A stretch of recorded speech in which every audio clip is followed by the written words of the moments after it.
Olá!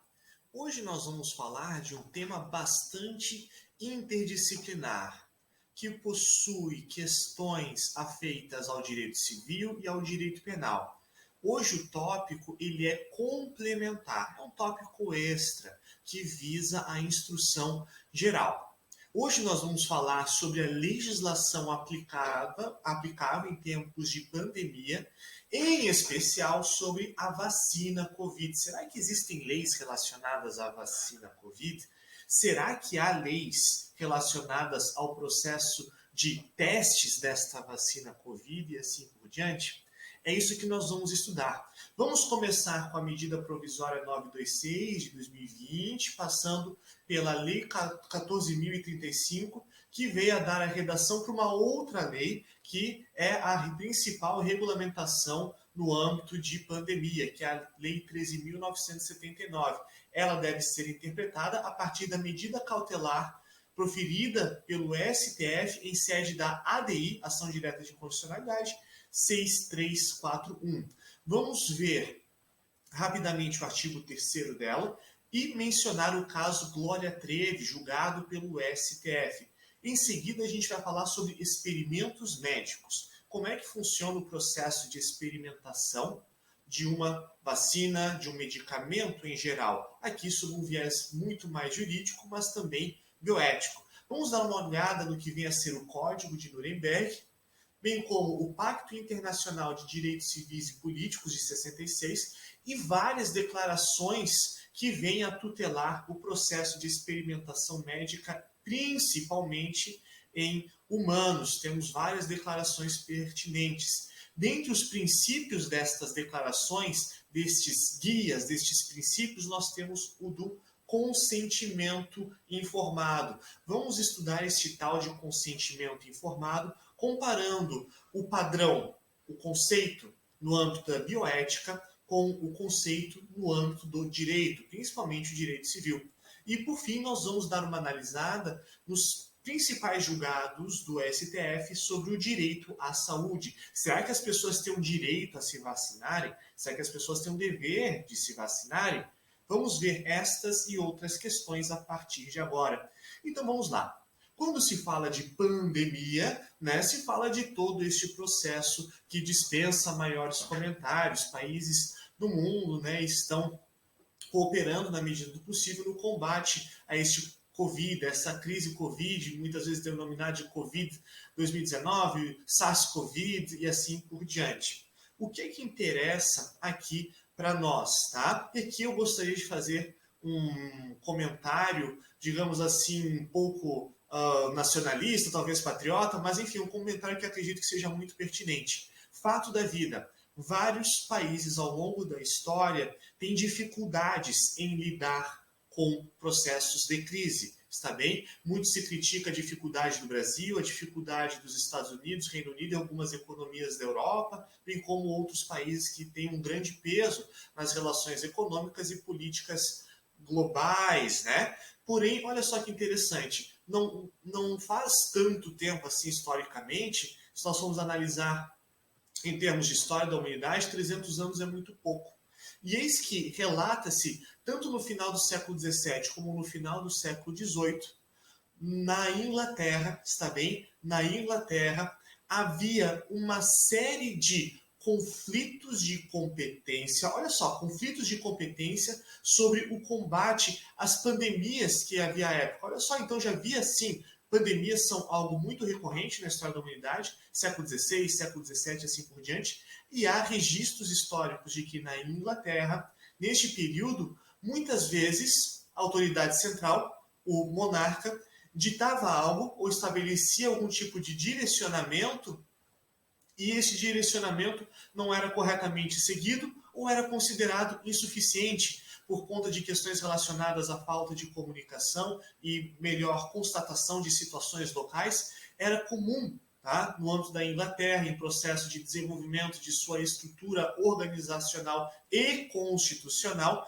que os chamados vilões, quem que eram os vilões? Eram, digamos assim, os prefeitos, aqueles que cuidavam das vilas. Por vezes, eles eram acusados de se absterem, de serem omissos ao cumprirem determinadas diretivas, e por vezes eles eram considerados excessivamente contundentes, excessivamente incisivos ao seguirem determinadas diretrizes. Também é muito recorrente na história o argumento de que, por vezes, um líder, um monarca, ele é desrespeitado por autoridades locais e, por vezes, as autoridades locais não têm poder suficiente para poderem justamente lidar com crises que vêm a surgir.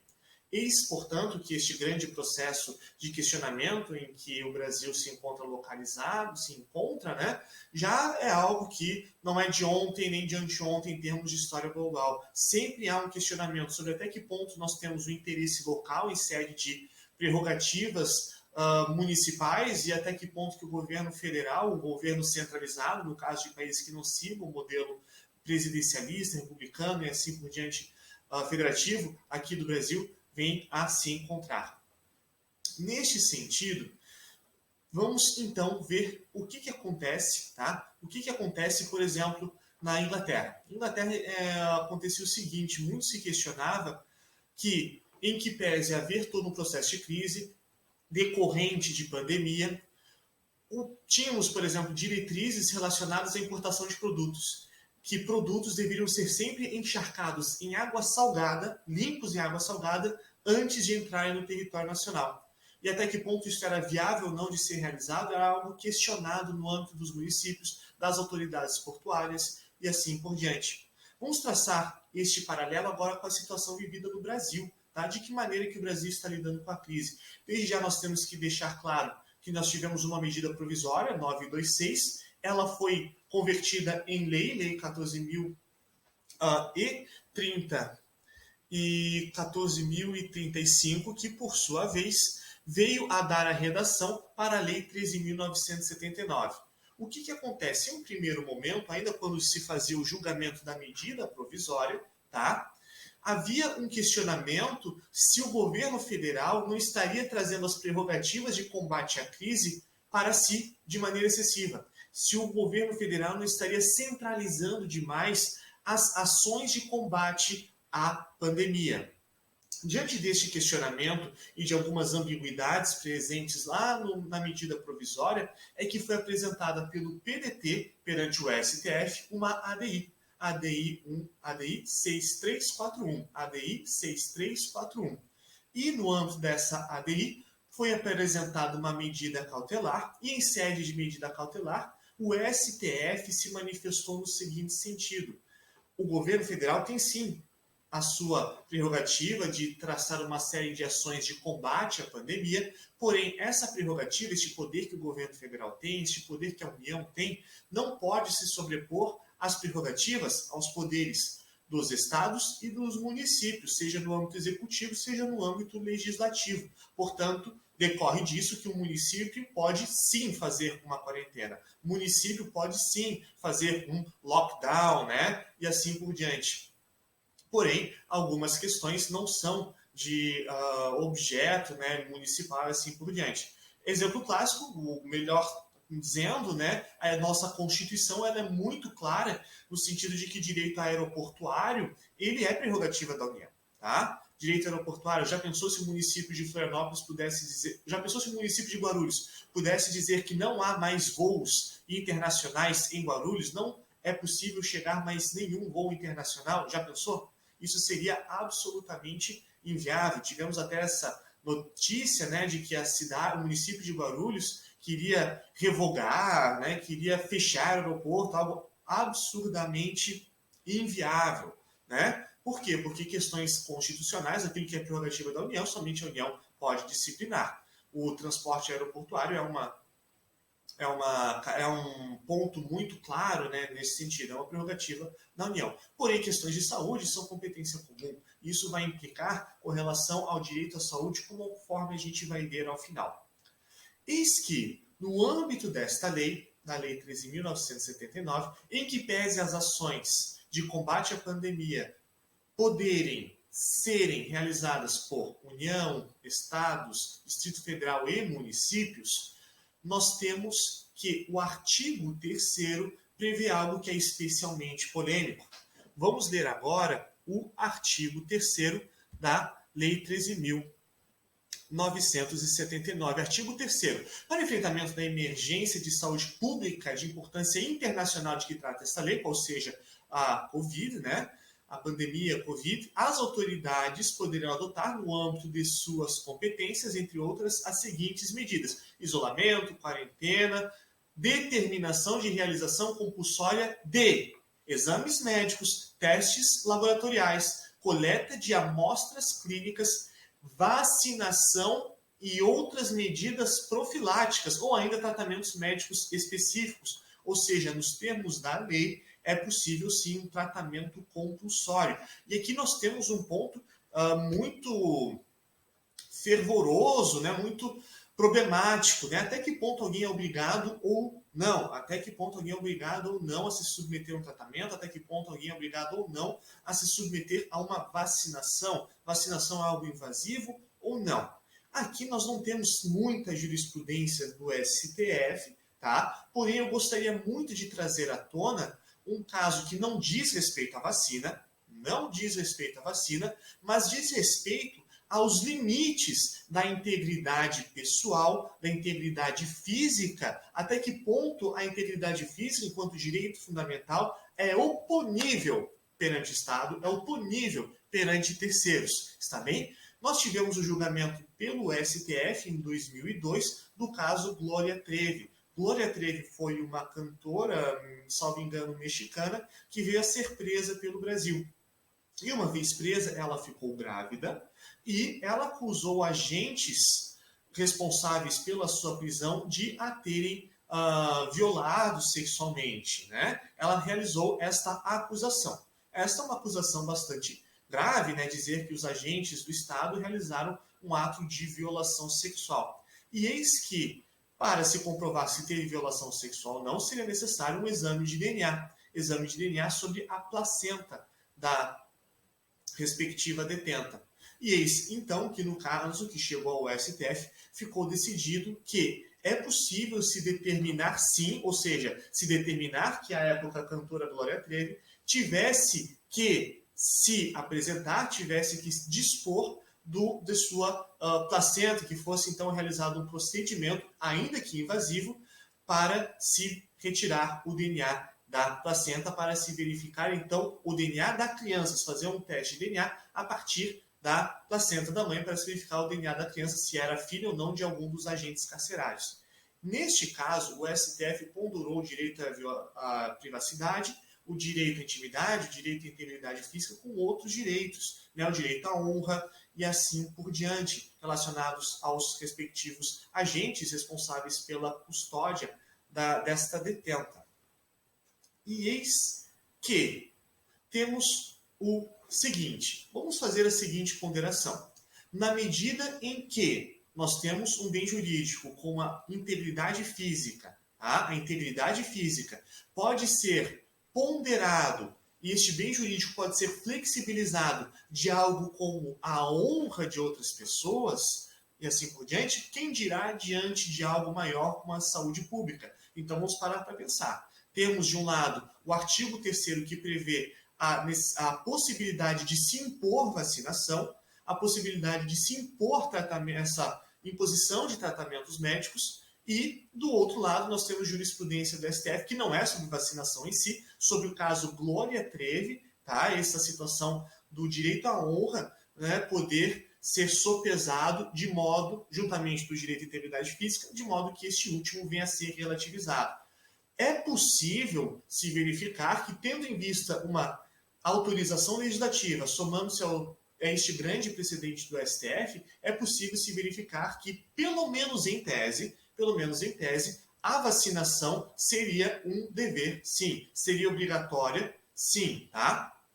O que acontece? Não obstante isto, a vacinação, enquanto tratamento médico, enquanto possibilidade de se assegurar o direito à saúde, tá? Ele é obrigatório para crianças. Para crianças, não há que se falar em direito dos pais escolherem ou não se há uma vacinação. Tá? E aqui temos uma situação bem polêmica que diz respeito aquelas pessoas que são da religião das testemunhas de Jeová, né? Testemunhas de Jeová tem alguns nichos, né? Aqueles mais radicais têm a crença de que não é possível a transfusão de sangue. Vamos supor que uma criança esteja beirando a morte e os pais não queiram a transfusão de sangue para ela.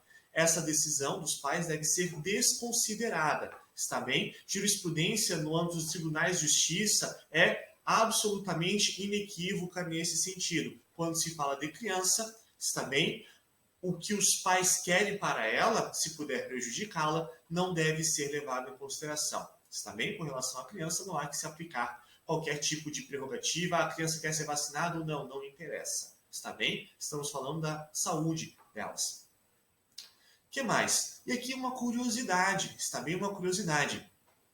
Em outros países, tá? E aqui eu menciono o exemplo de Nova York. Em Nova York, no estado dos Estados Unidos, só para recordar, nos Estados Unidos você não tem leis federais tais quais no Brasil. Lá você só tem leis federais em série de matérias muito específicas, tá? Quais sejam guerra, questões externas e comércio interestadual, está bem? O resto das matérias é objeto de lei estadual. Por exemplo, o casamento é objeto de lei estadual, em que pese nós temos tido decisão relativamente recente da Suprema Corte, né, dos Estados Unidos, garantindo o direito ao casamento homoafetivo como sendo um direito fundamental. Mas o procedimento de casamento e assim por diante ainda é matéria de direito estadual. E neste sentido, eu gosto de destacar a lei de Nova York. Em Nova York, se você não estiver vacinado, se você não estiver em condições de comprovar que você foi vacinado para algumas doenças, salvo engano, rubéola, sarampo, catapora, não tenho certeza, mas salvo engano são essas as 3 doenças. Se você não estiver vacinado, você não pode se inscrever em nenhuma instituição de ensino. O seu filho, se você for um imigrante, não pode se inscrever em nenhuma instituição de ensino. Ou seja, esta ideia de que a pessoa não pode ser obrigada a algo, em que pese ela ter um amparo, ainda que parcial, ela, pelo menos nos Estados Unidos, pode gerar medidas legítimas, tá? De restrição às liberdades dessa pessoa. Se você não pode, se você não quer se vacinar, tudo bem, mas você vai ter restrito o seu acesso à educação. Visto isso, é interessante nós falarmos sobre o tão polêmico processo, né, de elaboração das vacinas. Muito se fala das vacinas, muito se fala do fato de nós termos já a vacina de Oxford, em parceria com a AstraZeneca, essa importante indústria, salvo engano, sueca. Nós temos já várias vacinas sendo elaboradas por diferentes laboratórios em parceria com tantos outros. E eis que, quando se fala em vacina, mais precisamente sobre vacina Covid, nós temos que ter em mente que é uma doença nova, né? Uma doença nova. Na medida em que é uma doença nova, nós não temos um medicamento 100% garantido, 100% eficaz no dia seguinte que se tem essa doença, né? Na medida em que se tem uma doença nova, são necessários novos medicamentos, novos remédios, novos medicamentos profiláticos, ou seja, vias de prevenção, como a vacina em si. E eis que o processo de se elaborar um medicamento, ele é muito complexo, tá? A elaboração de medicamento perpassa experimentos médicos, tá? Experimentos médicos, incluindo experimentos humanos, Muito se fala, tá? Muito se fala do processo, né, de experimentos humanos ocorridos por conta do nazismo, né? Mas é uma triste verdade que grande parte da literatura médica, tá? Da literatura médica foi estabelecida a partir de experimentos humanos, por vezes muito éticos. Diga-se de passagem, a literatura da bioética, também a jurídica, critica o fato de que o principal nome da ginecologia nos Estados Unidos, o pai da ginecologia nos Estados Unidos foi um médico, tá? E que ele digamos assim, um pleonasmo, evidentemente, que ele foi um médico, né? E ele realizou os principais estudos dele sobre escravas, está bem? Escravas sem qualquer tipo de anestesia, essas escravas não deram consentimento e eram escravas que eram apertadas, né, contidas à força por outras escravas. Portanto, experimentos médicos extremamente cruéis. Durante grande parte do início do século XX, nós tínhamos experimentos sendo realizados sobre crianças órfãs. Crianças órfãs. Tínhamos casos de crianças que eram convidadas a fazerem parte de grupo de ciências, venha parte do clube de ciências, e nesse clube de ciências elas eram então testadas, né, com relação a uma série de medicamentos e assim por diante. A situação com relação aos experimentos médicos do início do século XX é marcada por uma profunda falta de ética, infelizmente. E eis que, nesse sentido, o ápice se deu com os experimentos nazistas, né? Experimentos relacionados a levar pessoas para altas altitudes, né, para ver como elas se comportam em pressões mínimas, né? É interessante se notar que os primeiros casos surgiram por conta do quê? Porque faltava voluntários, né? Faltava voluntários, soldados que quisessem se voluntariar para os experimentos, por motivos óbvios, né? Motivos evidentemente relacionados ao grau de risco relacionados aos experimentos. E eis que os primeiros médicos do nazismo, eles se comunicavam diretamente com Himmler, que, para quem não sabe, era possivelmente o braço direito de Hitler, e então teve-se uma autorização indireta por parte de Himmler para se pegar detentos, ou seja, aqueles que já faziam parte dos campos de concentração, e submetê-los a diversas formas de experimentos. Congelar para ver quanto tempo demora o corpo humano para morrer de congelamento, dar tiros, disparar projéteis contra as pessoas para ver de que maneira que uma determinada arma biológica poderia ser utilizada, os experimentos mais terríveis possíveis. E eis que esses experimentos horríveis, que foram apresentados lá no tribunal de Nuremberg, tribunal ad hoc, que foi constituído para punir os principais chefes, né, os dirigentes do nazismo, então foram trazidos mais terríveis casos, e esses casos vieram impactar a comunidade médica internacional e foram traçados em 1947.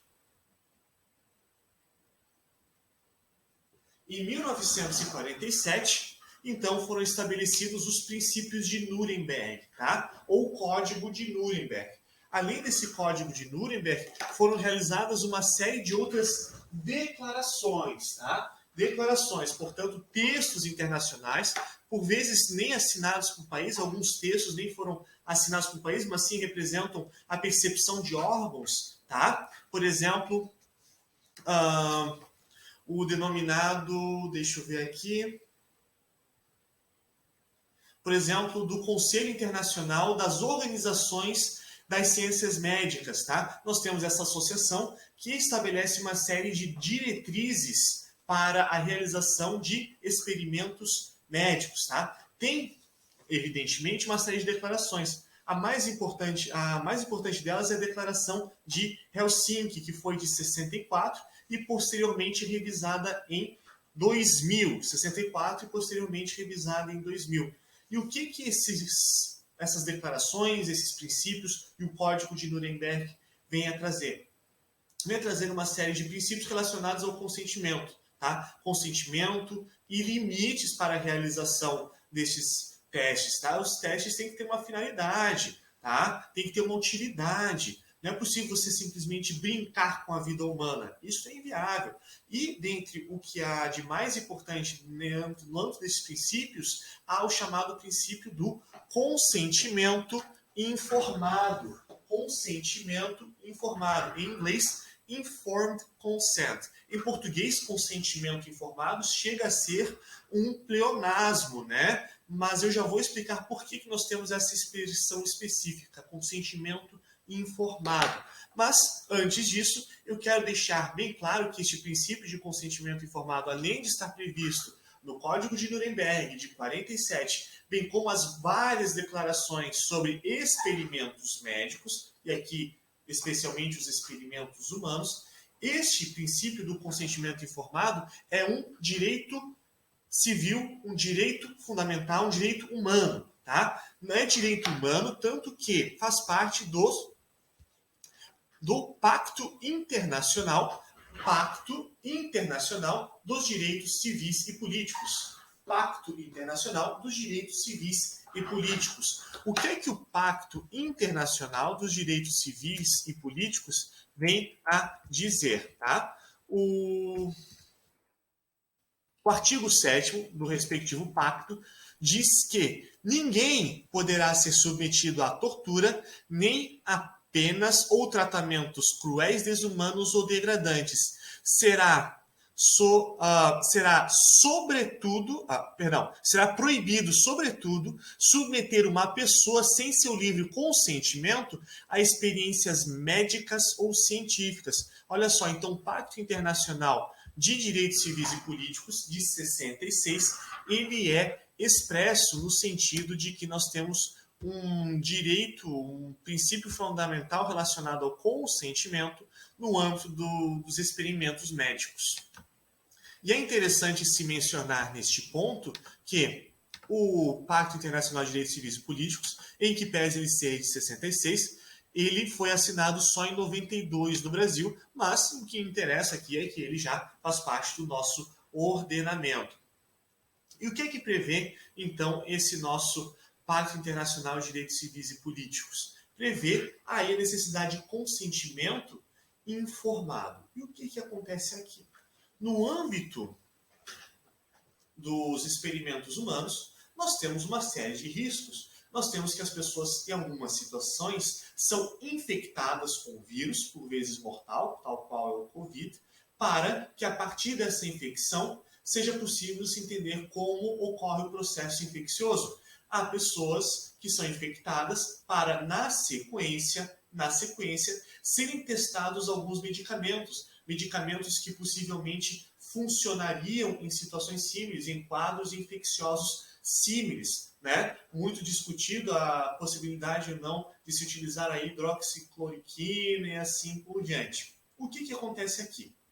Nós temos no âmbito do Código de Nuremberg e assim por diante, uma ideia no âmbito dos experimentos médicos que é a seguinte, tá? Que sempre haverá, tá? Aqui faz parte das diretrizes médicas, sempre haverá comitês éticos prévios que vão aprovar ou não experimentos médicos. Então, vamos supor que determinada instituição tenha pesquisadores que queiram realizar experimentos médicos. Estes experimentos têm que ser realizados com tão somente um posterior, né, um deferido aval de um comitê médico, tá? Um comitê médico. Esses comitês médicos, chamados por vezes de comitês internos, tá? Os chamados IRBs, Internal Review Bodies, tá? Internal Review Bodies, ou então corpos internos de revisão, ou seja, comitês internos de revisão, eles funcionam dentro das instituições, eles funcionam dentro das universidades, eles funcionam dentro dos centros de pesquisa. E estes comitês internos é que vão analisar até que ponto que um experimento ele é ético ou não, até que ponto algo tão valioso como a vida humana merece ser submetida a um grau de risco, tá? Em prol de um bem comum, de algo interessante, né, para a humanidade, para a comunidade como um todo. Né? Ou seja, até que ponto é interessante ou necessário se submeter a vida humana a uma infecção de coronavírus para se testar um medicamento como hidroxicloroquina, como tantos outros medicamentos já têm sido utilizados. Tá? Isto é algo que é imposto nos termos do Código de Nuremberg e reforçado pelas várias declarações, as declarações de Helsinki e assim por diante, que o comitê deve adotar padrões éticos para aprovar a pesquisa como um todo. O que acontece aqui? A pesquisa tem o objetivo de pesquisa. Não é viável, nos termos da literatura médica e bioética, se realizar experimentos com um paciente que já foi infectado. Vou fazer um experimento aqui com uma série de pacientes, tem muitos pacientes aqui em determinado hospital, portanto eu vou testar medicamentos com eles. Não, isso não é viável. Os testes, os experimentos têm que ser feitos com pessoas que consentiram especificamente para tal, está bem? E aqui surge algo muito interessante. Porque o que acontece? Nos termos do Código de Nuremberg, tá? Os IRBs, os comitês éticos, os comitês internos de ética, tá? Esses comitês, eles têm a prerrogativa de analisar o consentimento, tá? O consentimento. Os comitês de ética é que vão analisar, os comitês de ética é que vão analisar se os sujeitos, né, se as cobaias humanas estão consentindo ou não para os testes a serem realizados. Olha só que interessante. E aqui nós temos um ponto que é bem interessante com relação a até que ponto nós temos literatura médica e até que ponto nós temos a necessidade de uma intervenção, digamos assim, jurídica. Nós temos um ponto que ele é ao mesmo tempo de confronto, mas de entrelaçamento do domínio médico, ético e do domínio jurídico. Por quê? Porque a ideia de consentimento não é uma ideia somente médica, é uma ideia também jurídica. Só que, por incrível que pareça, a praxis, tá? A prática é que o consentimento, tá, no âmbito não só do Brasil, mas de vários países do mundo, não perpassa, tá? Não perpassa a análise jurídica. Advogados normalmente não têm um papel muito forte nessa questão de análise do consentimento. Quem faz isso são os comitês de ética, comitês formados por médicos. E eis que os médicos, ao analisarem se os pacientes, os sujeitos, estão sendo regularmente informados, eles não leem o Código Civil. Eles não vão ler, por exemplo, esses comitês, né, não vão analisar, por exemplo, o nosso Código Civil. O Código Civil trata dos defeitos do negócio jurídico, e aí temos aqui os chamados vícios de consentimento. Dentre eles, é importante a gente lembrar do erro ou da ignorância, quando a pessoa não sabe se ela está aderindo a, por exemplo, um tratamento médico ou um experimento. O dolo, se uma instituição quer causar um dano ao outro. A coação, tá? Coação que também declara a coação que também vicia a declaração de vontade, no sentido de que incuta um temor, né, o estado de perigo, a lesão, e temos posteriormente, é não aplicável aqui, né, a chamada fraude contra credores. O que acontece? No âmbito dos princípios bioéticos, tá, se procura ver modo geral, tá, modo geral, se não há algo denominado de undue inducement, tá? Undue inducement. Vou até escrever aqui.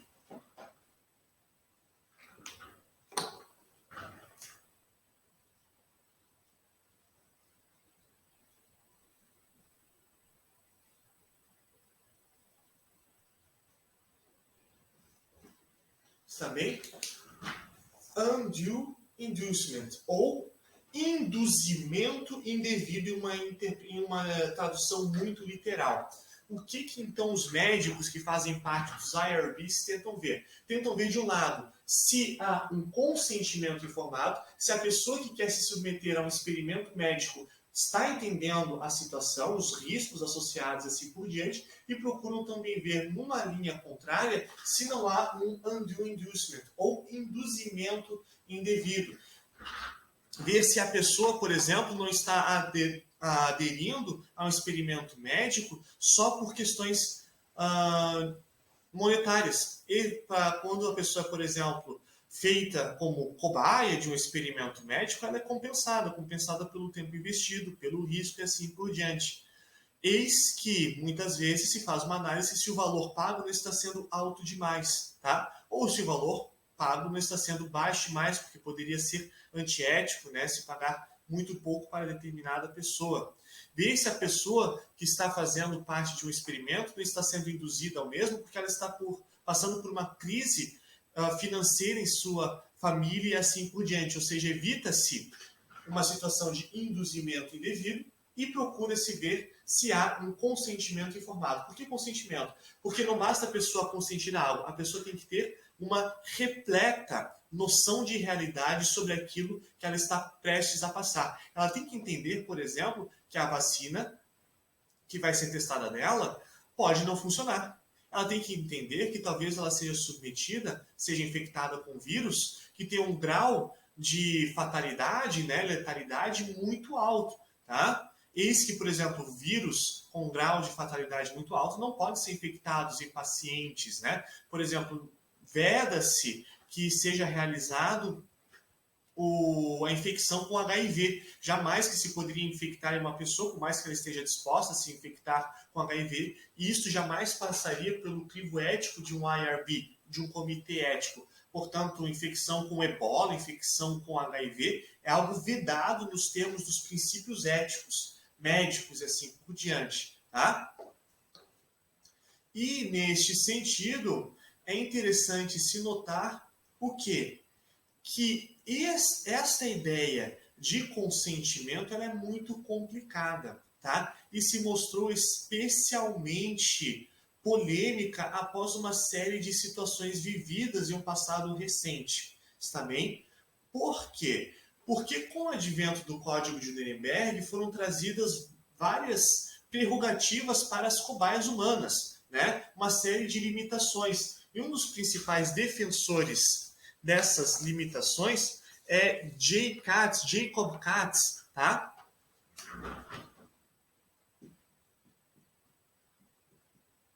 Jacob Katz é considerado o papa do biodireito, é considerado um dos maiores nomes no âmbito da bioética, especificamente com relação a experimentos humanos, tá?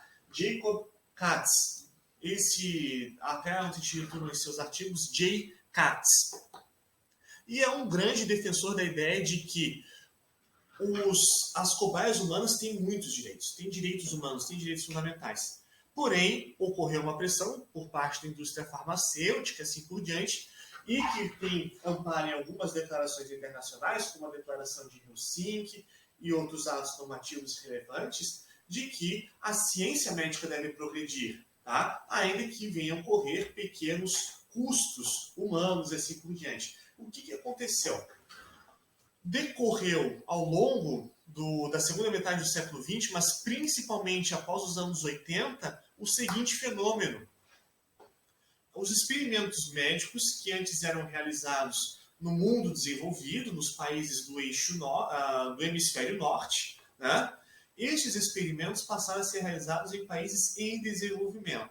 Dentre dos motivos, porque nos países em desenvolvimento que se tem os maiores surtos das mais diversas doenças, malária, varíola e assim por diante, por conta da infraestrutura sanitária precária desses países. Portanto, é mais interessante para fins de experimentos médicos que os experimentos sejam realizados justamente nesses países. Por que é que muito se fala das vacinas, né?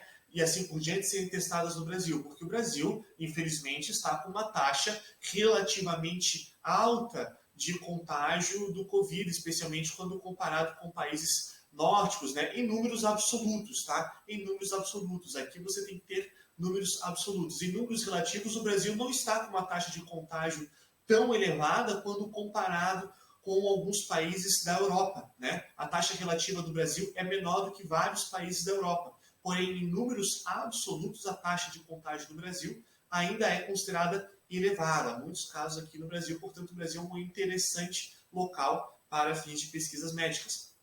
E eis que não só o Brasil, mas quando se teve uma série de pandemias anteriores, né, crises sanitárias em outros países, eram realizados muitos estudos, principalmente na África. Tá? O que aconteceu? Esta situação dos estudos estarem sendo realizados na África veio a ensejar uma série de situações problemáticas, tá? Situações em que comunidades carentes, tá? Pessoas de comunidades carentes viam instalações médicas, instalações de pesquisas e se voluntariavam sem entender, tá? Sem entender o que é que perpassava com elas para os estudos clínicos. Pessoas muito ignorantes no sentido técnico, tá? No sentido de desconhecerem, pessoas que não tinham conhecimento sobre doenças, pessoas por vezes que nem eram alfabetizadas, né? Sem domínio acadêmico nenhum, intelectual muito restringido por conta de situações extremas. Essas pessoas vinham justamente a se voluntariarem para programas de experimentos, por vezes acreditando que iam ter acesso a um programa médico hospitalar.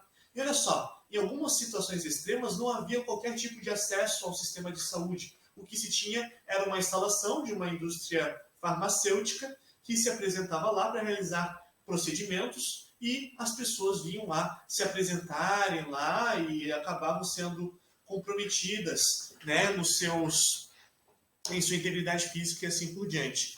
Nisto é apresentado um importante caso, possivelmente o mais importante caso nos Estados Unidos, que foi julgado pela Justiça Federal, por assim dizer, deles, tá? Que no caso é a United States Court of Appeals for the Second Circuit. O que é isso? Second Circuit é o correspondente à região no Brasil, tá? No Brasil a gente tem a primeira, segunda, terceira, quarta, quinta regiões, no nome da Justiça Federal. Lá você tem os circuits. Lá eles têm, salvo engano, 11 circuits, cada um representando uma região da respectiva Justiça Federal. E lá foi decidido, no âmbito aí dessa Second Circuit, um caso em que nós tivemos como requerente Rabi Abdullahi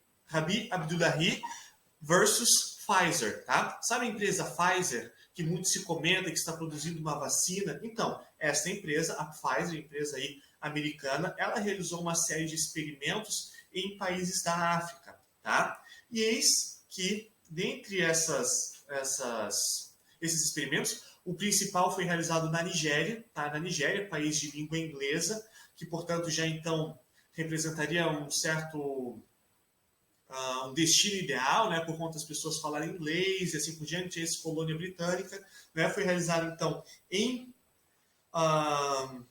na Nigéria, nos anos 90, tá? Em 96, foram realizados uma série de estudos lá na região norte da Nigéria, em que se testava, principalmente em crianças, tá? Principalmente em crianças, novos antibióticos, principalmente o mesilato de trovafloxacina, né? Possivelmente eu tenha dito incorretamente o nome, mas eis que foi realizado estudos com esse medicamento e ele gerou uma série de efeitos colaterais muito gravosos. E eis que então foi apresentada uma ação coletiva nos Estados Unidos por conta dos danos causados por esta empresa lá na Nigéria.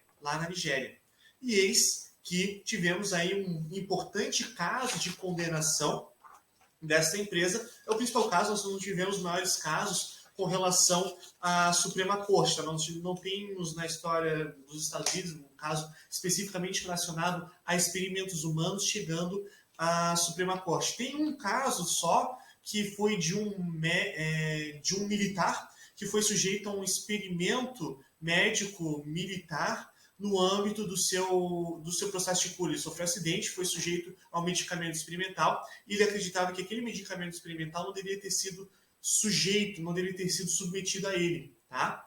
E ele processou os Estados Unidos, né, pelo fato desta instalação médica ter utilizado um medicamento que não tinha consentido. No caso dos Estados Unidos, teve então esse julgamento no âmbito da Suprema Corte, a época o relator foi, salvo engano, o ministro Anthony Scalia, em que foi pelo indeferimento do pleito, tá? No sentido de que representaria uma prerrogativa do Poder Executivo, tá? Prerrogativa do Poder Executivo realizar procedimentos médicos naquele contexto, tá?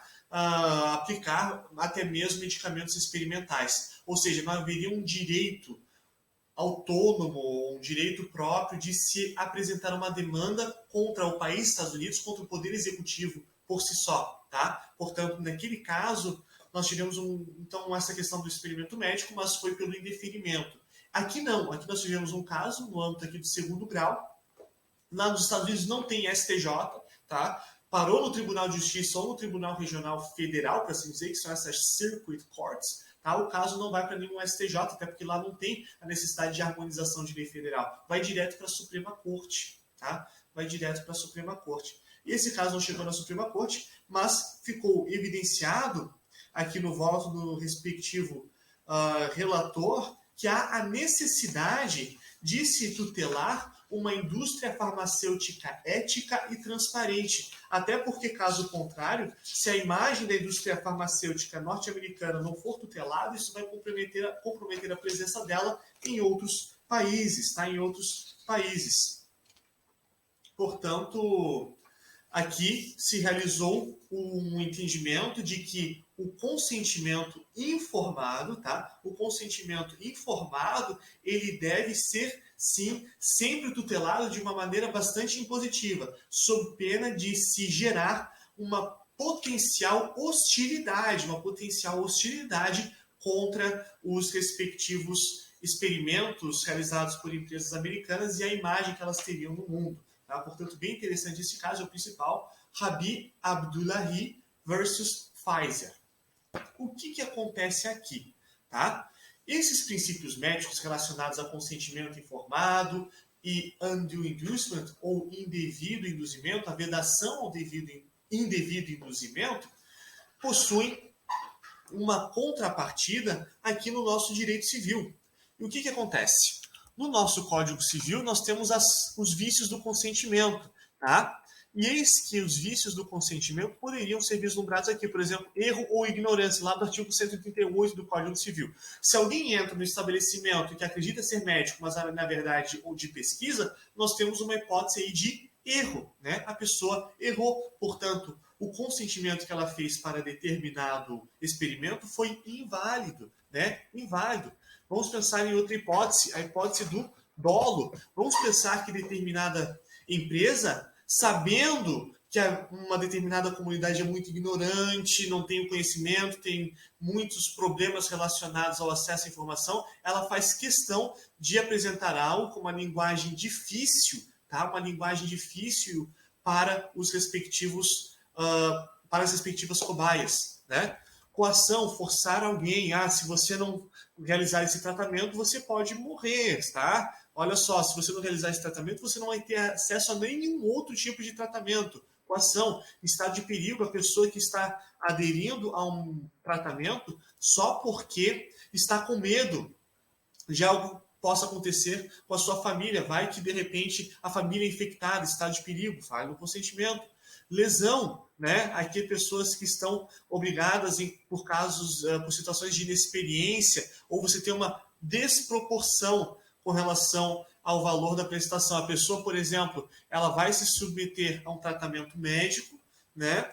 Um tratamento médico experimental, e ela não sabe que ela pode ter uma série de danos a longo prazo. O tratamento médico a longo prazo, por conta desse experimento, vai custar muito. E ela acaba, por exemplo, realizando acaba renunciando a eventuais perdas e danos, né? Nós temos um caso justamente de lesão, você tem algo manifestamente desproporcional.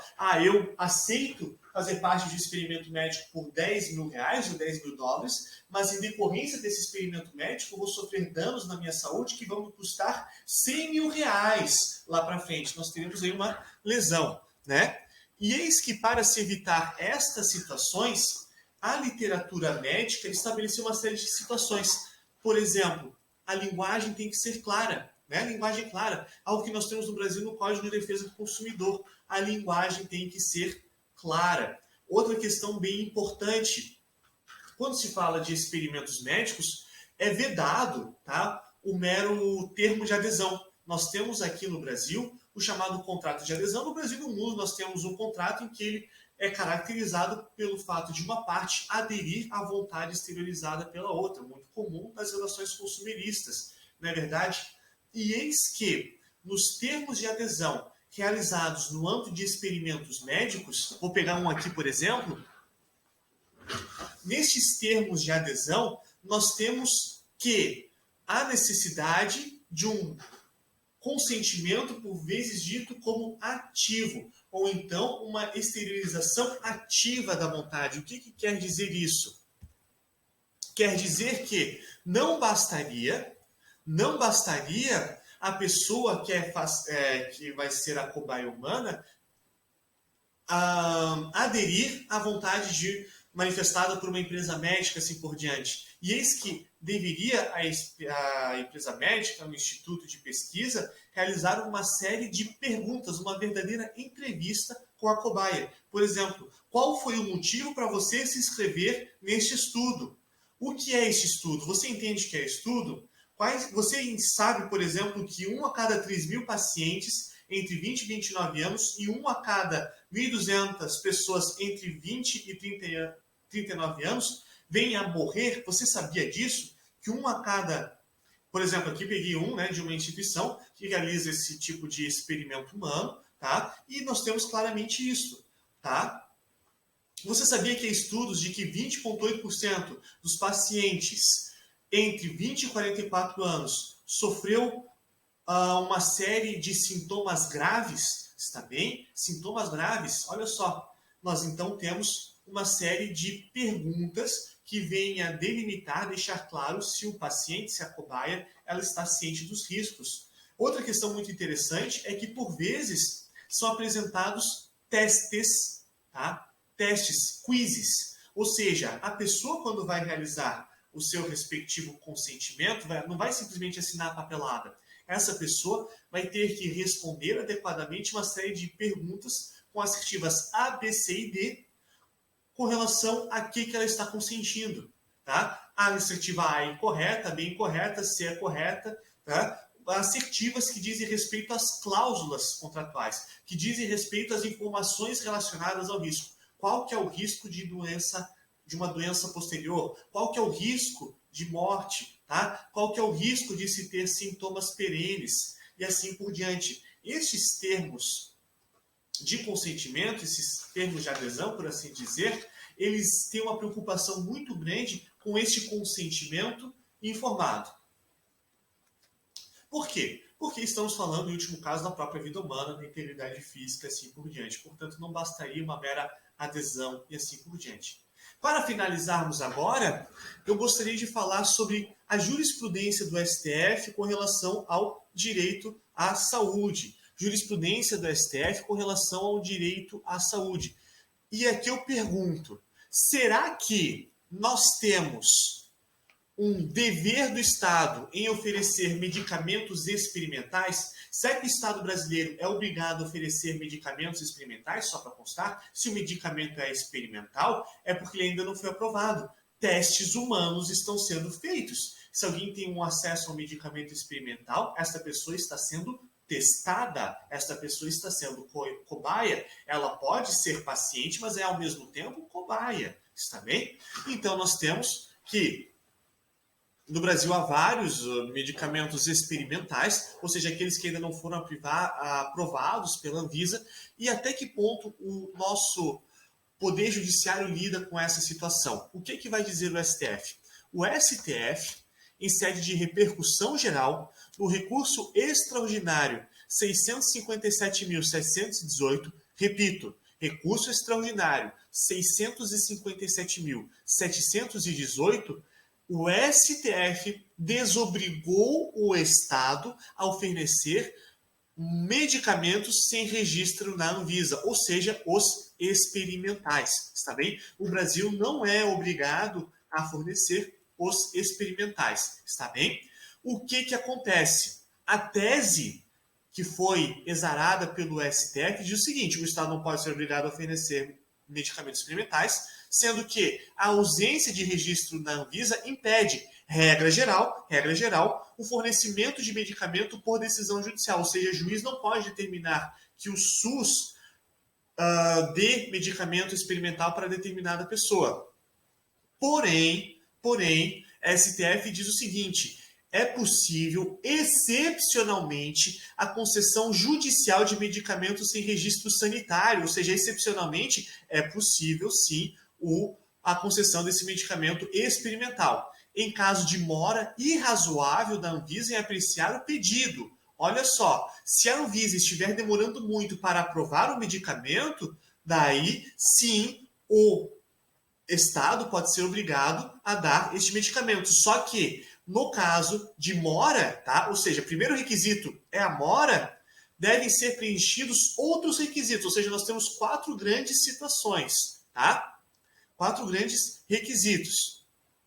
Primeiro, não obstante esse requisito maior de demora, nós temos que ter o seguinte. Segundo, a existência de pedido de registro do medicamento no Brasil. O pedido tem que estar claramente registrado, tá? Claramente registrado, salvo no caso de medicamentos órfãos, ou seja, medicamentos que não têm um par, né? Para doenças raras e ultra raras, ou seja, para raras e ultra raras, às vezes não tem a empresa apresentando o pedido no Brasil porque não vale a pena, tá? Não vale a pena, é uma doença ultra rara. Só registra nos Estados Unidos, um outro grande polo biomédico, assim por diante. Segundo, a existência de registro do medicamento em renomadas agências de regulação no exterior. Ou seja, esse medicamento não tem no Brasil, mas lá nos Estados Unidos você tem a FDA, Food and Drug Administration, seria a Anvisa lá dos Estados Unidos. Se já estiver esse medicamento lá registrado ou em uma outra grande instituição, já é possível se preencher esse requisito. E, por último, a inexistência de substituto terapêutico com registro no Brasil. Você quer um medicamento experimental? Então, se ele não tiver sido aprovado na Anvisa, tá? Porque ele é experimental, ele já deve ter sido aprovado, ele não deve ter sido aprovado e deve ter sido aprovado uma demora, né? Deve estar restado claro que teve uma demora injustificada na Anvisa e não pode ter alternativa, tá? Não pode ter uma alternativa com relação a tratamento terapêutico. Está bem? E só para fechar, as ações que demandam o fornecimento de medicamentos sem registro na Anvisa deverão ser necessariamente propostas em face da União. Ou seja, que é um medicamento experimental, é em face da União. Justiça Federal, tá? Não vai ser possível os estados apresentarem, né, qualquer ordem judicial em face de medicamentos experimentais. Outra questão relacionada ao direito à saúde, para nós fecharmos a aula de hoje, diz respeito à responsabilidade solidária de todos os entes da federação com relação à obrigação da saúde. O que acontece? No recurso extraordinário 855.178, repetido, no recurso extraordinário 855.178, restou